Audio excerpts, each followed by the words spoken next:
John had been searching for a new home for months. He had scoured every real estate website and had visited countless open houses, but nothing had felt quite right. That is, until he came across the old Victorian house on the edge of town. It was the kind of house that John had always dreamed of owning. It had high ceilings, a grand staircase, and beautiful stained glass windows. The realtor had assured him that it was move-in ready, and John couldn't sign the papers fast enough. But as soon as he moved in, strange things began to happen. Doors would slam shut on their own, and the temperature in the room would drop suddenly.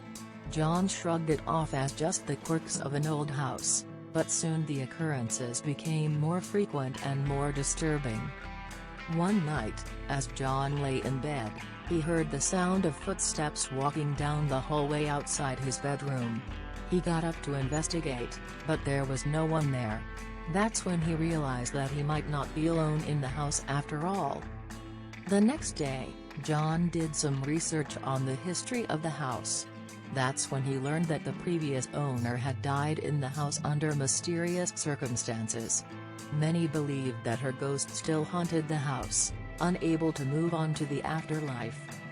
John was skeptical at first, but as the ghostly encounters became more frequent, he couldn't ignore the truth any longer.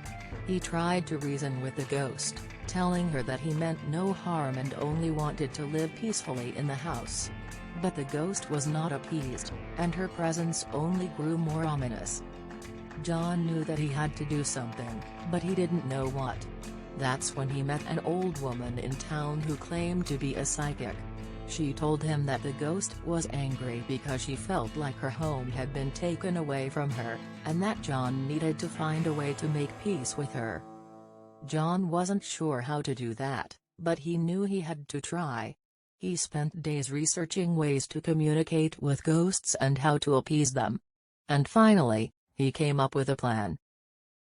He wrote a letter to the ghost, apologizing for any offense he might have caused and promising to take care of the house in her honor. He left the letter in the room where the ghost was said to reside, and waited nervously for a response. To his surprise, the ghost stopped appearing after that.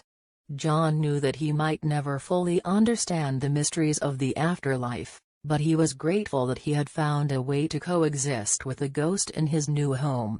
And he knew that he would never forget the lessons he had learned about respect, humility, and the power of communication. But just when John thought that he had resolved the haunting, strange things started happening again. This time, it wasn't just the ghost of the previous owner. It seemed like there were more spirits in the house, and they were all vying for his attention. John tried to ignore them, but it was becoming increasingly difficult.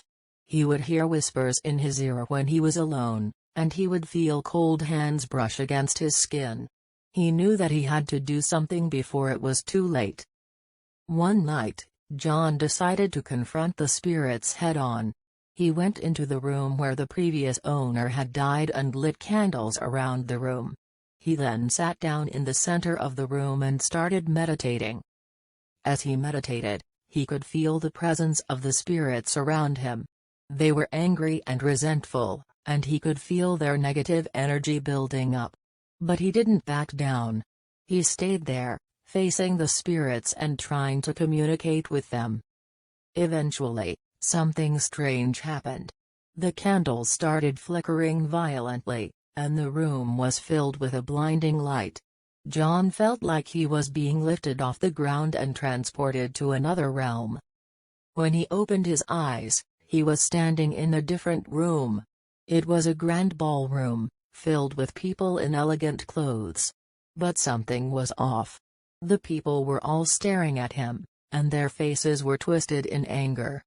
John realized that he was in the past, and that he was seeing a scene from the previous owner's life. It was a grand ball that she had thrown, but something had gone wrong. There was a sense of tension in the air, and the people were all talking in hushed whispers. Then, suddenly, the lights went out. There was a scream, and when the lights came back on, the previous owner was lying dead on the floor. It was a murder, and John could feel the anger and resentment of the spirits building up. But then, something miraculous happened. The previous owner's spirit appeared in front of John, and she spoke to him. She told him that she had been waiting for someone to understand her, to see her as a person and not just as a ghost. John listened intently, and he realized that he had the power to heal the spirits. He reached out his hand, and the previous owner took it.